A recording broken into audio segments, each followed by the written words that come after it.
தமிழகத்தின் முதலமைச்சராய் எடப்பாடியார் வரவேண்டும் என்ற வெற்றி முழக்கத்தோடு இன்முகம் கூறி வரவேற்று அதன் இனிய தொடக்கமாக இனிப்பான கிறிஸ்துமஸ் கேக் வெட்டி மகிழ்வுடன் அனைவருக்கும் பகிர்ந்தளித்து சிறப்பு வாழ்த்துரை வழங்கி சிறப்பிக்குமாறு கழகத்தின் பொதுச் செயலாளர், சட்டமன்ற எதிர்க்கட்சி தலைவர், முன்னாள் முதலமைச்சர், வருங்கால 2026 புதிய முதலமைச்சர், பெருமதிப்பிற்கும் மரியாதைக்கும் உரிய புரட்சி தமிழர் மாண்புமிகு எடப்பாடியார் அவர்களை நம் அனைவரின் சார்பாக அன்போடு வரவேற்கிறேன்.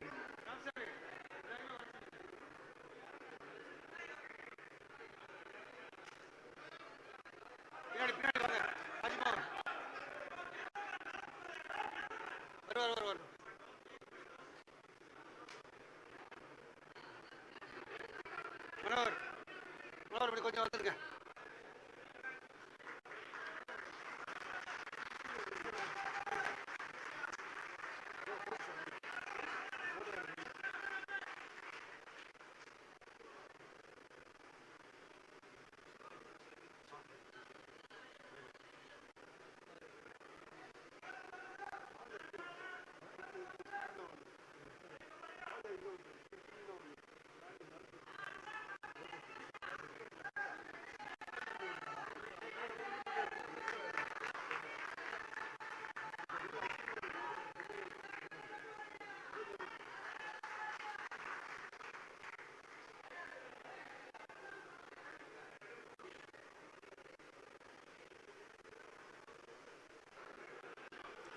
மாண்புமிகு இதயம் புரட்சி தலைவி அம்மா அவர்களை வணங்கி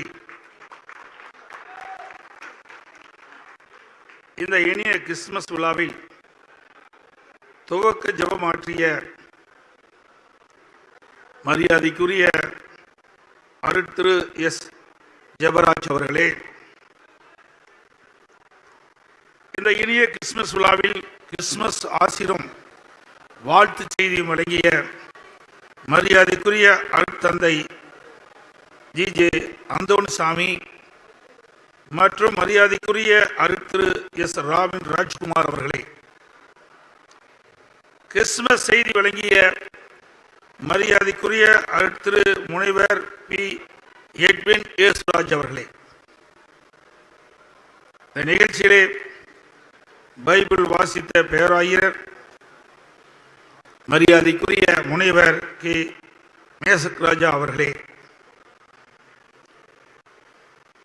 நிகழ்ச்சியிலே நிறைவு ஜெபம் நிகழ்த்த இருக்கின்ற மரியாதைக்குரிய பேராயர் முனைவர் டி.பி.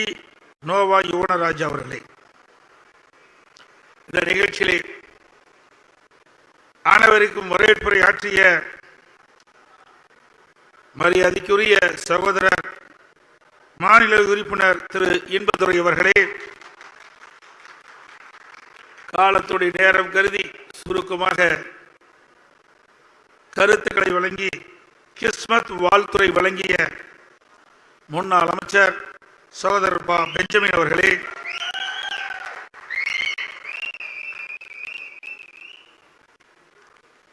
மற்றும் நன்றியுரையாற்ற இருக்கும் முன்னாள் அமைச்சர் சகோதரர் திரு சீதா செல்லபாண்டியன் அவர்களே, கிறிஸ்துமஸ் பாடல்கள் இசைத்த திரு ஜோஸ்வா மற்றும் திரு லேப்சன் ராஜ்குமார் குழுவினர் அவர்களே, இந்த இனிய கிறிஸ்துமஸ் நிகழ்ச்சியை தொகுத்து வழங்கி வரும் சகோதரர் திரு டி. ஜான் மகேந்திரன் அவர்களே, எங்களுடைய அழைப்பை ஏற்று இங்கே இருந்து சிறப்பித்துக் கொண்டிருக்கின்ற புரட்சி பாரதியுடைய தலைவர் திரு ஜெகன்மூர்த்தி எம்எல்ஏ அவர்களே, இந்த கிறிஸ்துமஸ் பெருவிழா நிகழ்ச்சியை பங்கு பெற்று சிறப்பித்துக் கொண்டிருக்கின்ற தலைமை கழகத்துடைய நிர்வாகிகளே, தலைமை கழக சார்பணி செயலாளர்களே, மாவட்ட கழக செயலாளர்களே, கழக நாடாளுமன்ற உறுப்பினர்களே, கழக சட்டமன்ற உறுப்பினர்களே, கழக சார்பணி நிர்வாகிகளே, முன்னாள் அமைச்சர் பெருமக்களே, முன்னாள் நாடாளுமன்ற சட்டமன்ற உறுப்பினர்களே, கழகத்திலே பல்வேறு பொறுப்புகள் பணியாற்றி வருகின்ற நிர்வாகிகளே மற்றும் நிகழ்ச்சிகளை கலந்து கொண்டு சிறப்பித்துக் கொண்டிருக்கின்ற எங்களுடைய அழைப்பு ஏற்று வருகின்றிருக்கின்ற மதிப்புக்குரிய பேராயர்களே, மரியாதைக்குரிய அருட்சகோதரர்களே, அருட்சகோதரிகளே, போதகர்களே, கிறிஸ்துவ சமூக சான்றோர்களே, கிறிஸ்துவ பெருமக்களே, புரட்சித் தலைவர் மற்றும் புரட்சித் தலைவி அம்மா ஆகியோரின் உண்மை விசுவாசியாக திகழும் கழக உடன்பிறப்புகளே, பத்திரிகையாளர்களே, ஊடக நண்பர்களே, கிறிஸ்துமஸ் விழாவிற்கு வந்திருக்கும் உங்கள் அனைவருக்கும் எனது மனமார்ந்த கிறிஸ்துமஸ் நல்வாழ்த்துக்களை முதலிலே தெரிவித்துக் கொள்கின்றேன். இயேசு கிறிஸ்துவின் பிறப்பு உலகெங்கிலும் உள்ள அனைத்து மக்களாலும் கிறிஸ்துமஸ் தினமாக மகிழ்வுடன் ஆண்டுதோறும் கொண்டாடப்பட்டு வருகிறது. அனைத்து இந்திய அண்ணா திராவிட முன்னேற்ற கழகத்தின் நிறுவன தலைவர் பொன்மனச்செம்மல் புரட்சித் தலைவர் எம்ஜிஆர் அவர்கள் கிறிஸ்துவ மக்களை மிகவும் நேசித்தவர். தனது திரைப்படங்களில் இயேசு பிரானின் கருத்துக்களை பாடல்கள் வாயிலாக மக்களை நேர்வழிப்படுத்தியவர். உதாரணமாக ஒரு பாடல், புத்தன் இயேசு காந்தி பிறந்தது பூமியில் எதற்காக, தோழா ஏழைகள் நமக்காக என்றும், மற்றொரு பாடலில் முன்பு இயேசு வந்தார், பின்பு காந்தி வந்தார், இந்த மானிடர் திருந்திட பிறந்தார், இந்த மானிடர் திருந்திட பிறந்தார் என்று பாடல் மூலம் இயேசு கிறிஸ்துவின் பிறப்பின் நோக்கத்தை பாமர மக்களும் தெரிந்து நல்வழி செல்ல வேண்டும் என விரும்பினார். அதேபோல மாண்புமிகு புரட்சித் தலைவி அம்மா அவர்கள் தான் பெற்ற கல்வியும் நாணமும் கிறிஸ்துவ கல்வி நிறுவனங்கள் மூலமாக பெற்றதாக பெருமிதத்தோடு பல மேடைகளிலே கூறியுள்ளார். மாண்புமிகு அம்மா அவர்கள் கிறிஸ்துவ பெருமக்களை நேசித்தோடு மட்டுமல்லாமல் ஒவ்வொரு ஆண்டும் கிறிஸ்துமஸ் விழாவை அனைத்து இந்திய அண்ணா திராவிட முன்னேற்ற கழகத்தின் சார்பில் அனைவரோடும் இணைந்து கொண்டாடி மகிழ்ந்தார். சிறுபான்மை மக்களுக்கு அரசின் மூலம் எண்ணற்ற திட்டங்களை வகுத்து பல்வேறு நன்மைகளை கிடைக்கும்படி செய்தார். அம்மாவின் அரசும் அதை தொடர்ந்து செயல்படுத்தியது. உதாரணமாக சிறுசில புனித பயணம், அன்னை தெரசாவின் பெயரில் மகளிர் பல்கலைக்கழகம், மாபெரும் மக்கள் பணி செய்த பென்னி குயிக் போன்றவர்களுக்கு மணிமண்டபம், சிறுபான்மை மாணவர்களுக்கு கல்வி மானியம் மற்றும் கடன் உதவி, சிறுபான்மை கிறிஸ்துவ மக்களால் நடத்தப்படும் கல்வி நிறுவனங்கள் எந்த இடையூறுமின்றி இயங்க அரசின் முழு ஆதரவும் ஒத்துழைப்பும் வழங்கினார். இன்றைக்கும் இந்த இருவரும் தலைவரின் அடிச்சோட்டை பின்பற்றி அவர்களின் வழியில் சிறுபான்மை மக்களின் பாதுகாவலராக செயல்பட்டு வருகிறது. மேலும் சிறுபான்மை கிறிஸ்துவ மக்களை கௌரவிக்கும் விதமாக ஆண்டுதோறும் அனைத்து இந்திய அண்ணா திராவிட முன்னேற்ற கழகத்தின் சார்பாக கிறிஸ்துமஸ் விழாவை நாம் சீரோடும் சிறப்போடும் கொண்டாடி வருகிறோம். இயேசு கிறிஸ்து கிறிஸ்துமஸ் விழாவை கொண்டாடும் இந்த நன்னாளில் அவர் 2000 ஆண்டுகளுக்கு முன்னாலே நமக்கு போதித்த போதனைகள் இன்றைக்கும் நமக்கு பயனுள்ளதாக இருப்பதை நாம் நினைத்து பார்க்க வேண்டும். இயேசு பிரான் அவர்கள் தீய சக்தியை அழிக்க உலகத்திற்கு ஒளியாக வந்தார்.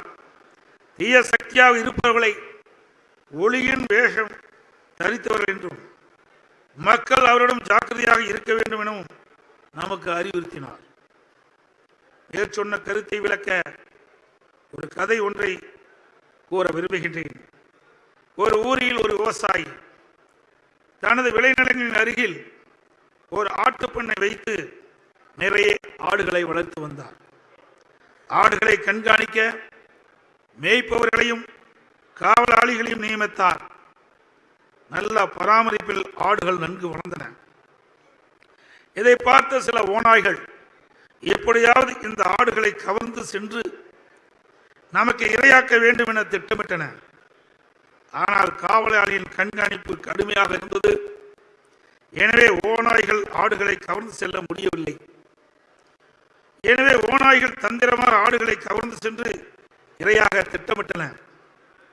ஒரு நாள் இரவில் ஓநாய்கள் ஆட்டுத்தோலை தங்கள் மேல் போர்த்தி கொண்டு கள்ள வாசல் வழியாக உள்ளே வந்து தாங்களும் ஆடுகள்தான் என்பதை போல நடித்து அப்பாவி ஆடுகளை நம்ப வைத்து தந்திரமாக அவைகளை அழைத்து சென்று தங்களுக்கு இரையாக்கி விட்டன.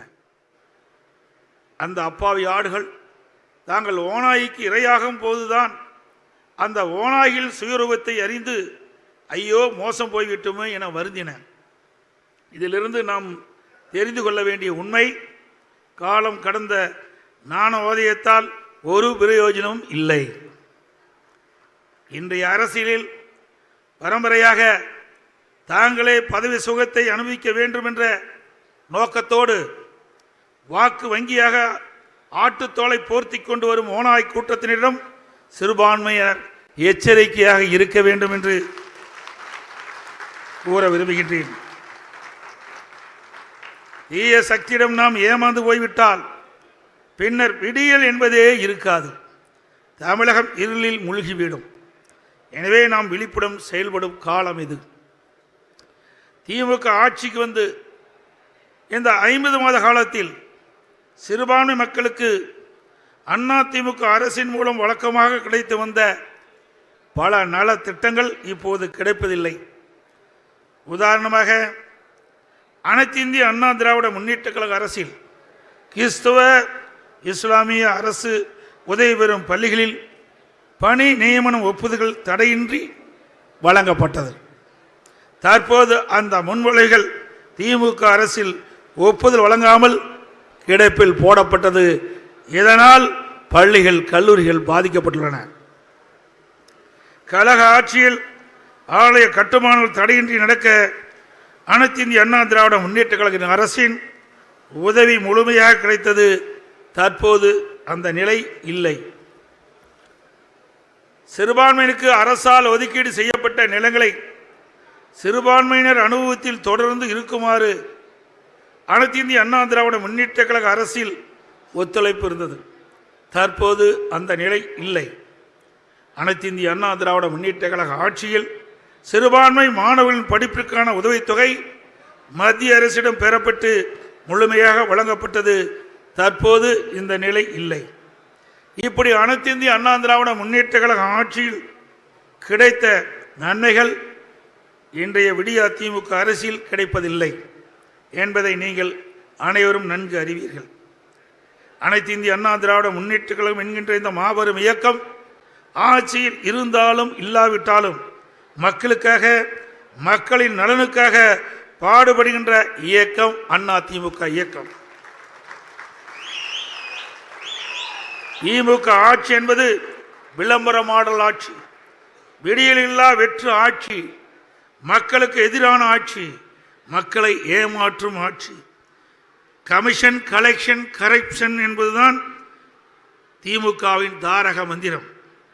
ஆனால் மக்கள் பயன்பெறுகின்ற வகையில் நல்ல ஆட்சியை அனைத்து இந்திய அண்ணா திராவிட முன்னேற்ற கழக அரசு தொடர்ந்து வழங்கி வந்தது. இந்திய துணைக்கண்டத்திலேயே முதன்மை மாநிலமாக தமிழகத்தை உயர்த்திய அரசு அனைத்து இந்திய அண்ணா திராவிட முன்னேற்ற கழக அரசு என்பதை இங்கே உறுதியாக நான் சொல்ல முடியும். தங்களை சிறுபான்மையில் பாதுகாவலர் என்று சொல்லிக் கொள்பவர்கள் ஆட்சி அதிகாரத்தை பெற வேண்டும் என்பதற்காக சிறுபான்மை மக்களின் வாக்குகளை தந்திரமாக பெறுவதற்காக கபடம் நாடம் ஆடுகிறார்கள். ஒரு சில அரசியல் மேடைகளே கடவுள் இல்லை என பேசுவார்கள். மற்றொரு மேடையில் எனது மனைவி கிறிஸ்துவர், எனவே நானும் கிறிஸ்துவர் தான் என பொய் பேசுவார். இன்னொரு மேடையிலே நாங்கள் இந்துக்களுக்கு எதிரி அல்ல என கூறி நடிப்பார்கள். இந்த கபட வேடதாரிகள் யார் என்பதை சிறுபான்மை மக்கள் புரிந்து கொள்ள வேண்டும். தமிழக மக்கள் நலனுக்காக அனைத்து இந்திய அண்ணா திராவிட முன்னேற்ற கழகம் மத்திய அரசின் திட்டங்கள் அனைத்தையும் தமிழகத்தின் முன்னேற்றத்திற்காக கிடைக்கப்பெற வேண்டும் என்பதே எங்களுடைய நோக்கம். சிறுபான்மை மக்கள் ஒன்றை தெளிவாக புரிந்து கொள்ள வேண்டும். அனைத்து இந்திய அண்ணா திராவிட முன்னேற்ற கழகம் என்கின்ற இந்த மாபெரும் இயக்கம் பொன்மனச்செம்மல் புரட்சித் தலைவர் எம்ஜிஆர் அவர்களால் தொடங்கப்பட்டு இன்று வரை ஜாதி மதங்களுக்கு அப்பாற்பட்ட ஒரு சமூக நல்லிணக்க இயக்கமாக தொடர்ந்து செயல்பட்டு வருகிறது. இந்திய அரசியலமைப்பு சட்டத்தில் வலியுறுத்தப்பட்டுள்ள மதச்சார்பின்மை என்கின்ற கோட்பாட்டில் நம்பிக்கை வைத்து அதை கடைபிடிக்கின்ற இயக்கம் அனைத்து இந்திய அண்ணா திராவிட முன்னேற்ற கழக இயக்கம். நம்முடைய அனைத்து இந்திய அண்ணா திராவிட முன்னேற்ற கழகம் சகோதர உணர்வையும் அன்பையும் சமத்துவ சிந்தனைகளையும் தனது ஆன்மாவாகவும் இதயமாகவும் கொண்டு இயக்கமாகும். அதிலும் குறிப்பாக சிறுபான்மை மக்களின் உரிமைகள் இந்திய அரசியலமைப்பு சட்டத்தில் சொல்லப்பட்டபடி காக்கப்பட வேண்டும் என்பதில் என்றும் உறுதியாக இருக்கின்ற இயக்கம் அனைத்து இந்திய அண்ணா திராவிட முன்னேற்ற கழக இயக்கம். சிறுபான்மை மக்கள், சிறுபான்மை சமூகங்கள் எந்த வகையிலும் ஒரு அச்சுறுத்தலுக்கோ பலவீனத்திற்கோ உட்பட்டு விடக்கூடாது என்பதில் பொன்மனச்செம்மல் புரட்சித் தலைவர் எம்ஜிஆர் அவர்களும் இதயம் புரட்சித் தலைவி அம்மா அவர்களும் உறுதியாக இருந்தார்கள். இருவரும் தலைவர்களின் அடிச்சுவடை பின்பற்றி சிறுபான்மை மக்களுக்கு பாதுகாப்பாக செயல்பட்டு வருகிறது அனைத்து இந்திய அண்ணா திராவிட முன்னேற்ற கழக இயக்கம். அந்த வழியில் நாங்கள் உறுதியாக பயணித்துக் கொண்டிருக்கின்றோம், பயணிப்போம்.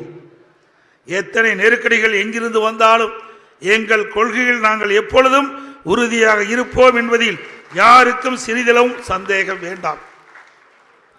அனைத்து இந்திய அண்ணா திராவிட முன்னேற்ற கழகம் ஆட்சி காலத்தின் போது தமிழ்நாட்டில் சிறுபான்மை சமூக மக்களுக்கு எந்த ஒரு அச்சுறுத்தலும் இருந்ததில்லை.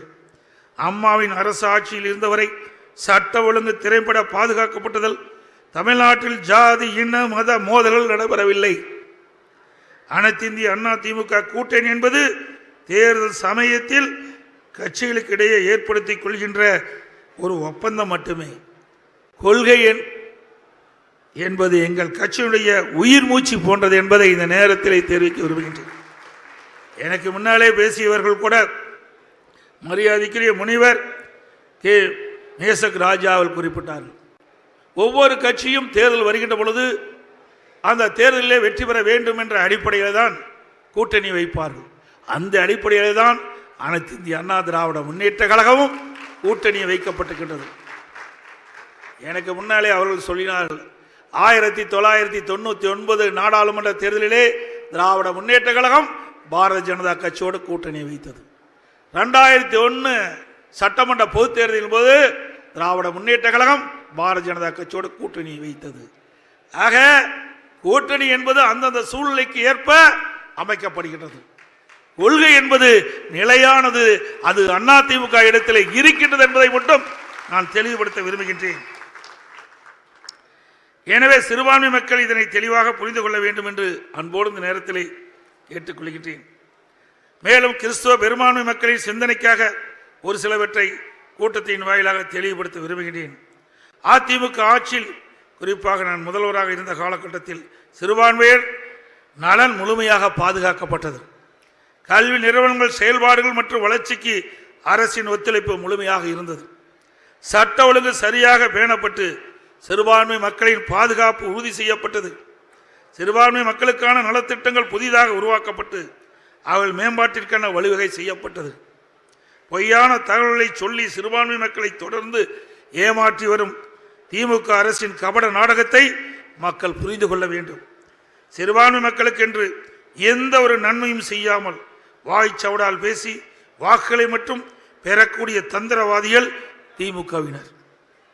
எனவே நான் புரட்சி தலைவர் அவர்கள் திமுக ஒரு தீய சக்தி, மக்கள் விரோத ஏமாற்று பேர்வழிகள் என அடையாளப்படுத்தினார்.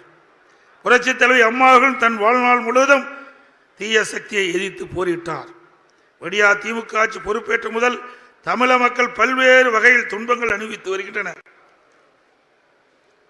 குறிப்பாக பலமுறை இந்த ஆட்சியிலே மின் கட்டண உயர்வு, சொத்து வரி உயர்வு, குடிநீர் கட்டண உயர்வு, கட்டிடம் கட்டுவதற்கான அனுமதி கட்டணம் உயர்வு, தொழில் வரி உயர்வு, அத்தியாவசிய பொருட்கள் தாறுமாறாக விலை உயர்வு, கட்டுமான பொருட்கள் விண்ணை முட்டுகின்ற அளவுக்கு விலை உயர்வு, பதிவு கட்டணம் உள்ளிட்ட அனைத்து அரசு கட்டணம் உயர்வு, மணல் கொள்ளை, கனிம வளங்கள் கொள்ளை என்று தமிழ்நாடு மக்கள் இந்த ஆட்சியில் சொல்லன்னா துன்பங்களையும் துயரங்களையும் அனுபவித்து வருகிறார்கள்.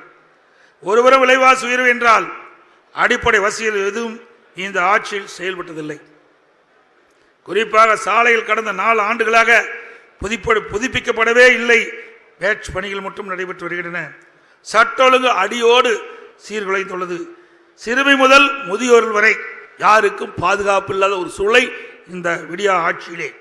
அம்மா ஆட்சியில் இந்திய அளவில் பெண்கள் பாதுகாப்பாக வாழ தகுந்த மாநிலம் பெருநகரம் நகரங்கள் என்று பெருமையாக நாம் பெற்றோம். ஆனால் திமுக ஆட்சியில் இந்த நிலை தலைகீழாக மாறியுள்ளது. தினமும் நாளிதழ்கள் மற்றும் ஊடகங்கள் கொலை, கொள்ளை, பாலியல் வன்கொடுமை, மற்றும் போதைப்பொருள் நடமாட்டம் பற்றிய செய்திகள் வராத நாட்களே இல்லை. நான் எழுச்சி பயணம் மேற்கொண்ட பொழுது தூத்துக்குடி மாவட்டத்திற்கு சென்றேன். அங்கே தூத்துக்குடியிலே மக்களை சந்திக்கக்கூடிய ஒரு வாய்ப்பை ஏற்படுத்தி கொடுத்தார்கள். அந்த மக்கள் சந்திப்பு நிகழ்ச்சியிலே 2 பேராயர்கள் கலந்து கொண்டார்கள். அப்பொழுது என்னுடைய மாவட்ட செயலாளரிடத்திலே நான் கேட்டேன், இவர்கள் என்ன கோரிக்கை வைக்கிறார்கள், ஏதாவது கடிதம் கொண்டு வந்திருக்கிறார்களா, அவருடைய எண்ணம் என்று கேட்டேன். அவர்களாக வந்தார்கள், அமர்ந்திருக்கின்றார்கள், அவர்கள் இன்னும் எங்களிடத்திலே தெரிவிக்கவில்லை என்று சொன்னார்கள்.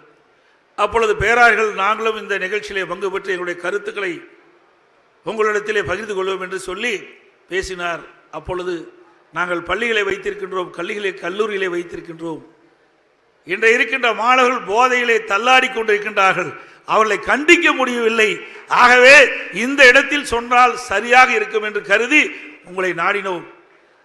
இதற்கு ஒரு விடிவு காலம் பிறக்க வேண்டும். உங்களுடைய ஆட்சி மலர்கின்ற பொழுது இதற்கு ஒரு தீர்வு காண வேண்டும் என்று பகிரங்கமாக வந்து மேடையிலே அவருடைய கருத்துக்களை தெரிவித்தார். அப்படிப்பட்ட ஆட்சி தான் திராவிட முன்னேற்ற கழக ஆட்சி.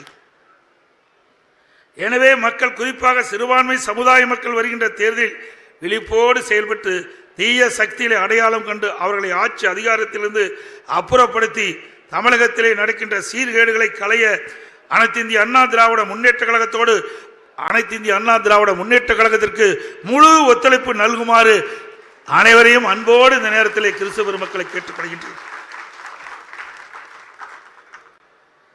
ஜாதி மதங்களுக்கு அப்பாற்பட்டு உண்மையான மதச்சார்பற்ற சமூக நல்லிணக்கத்தை பேணுகின்ற தமிழக மக்களின் வளர்ச்சிக்காக தொடர்ந்து பாடுபடுகின்ற அனைத்து இந்திய அண்ணா திராவிட முன்னேற்ற கழக கூட்டணி ஆதரிக்கும்படி அன்போடு வேண்டுகிறேன்.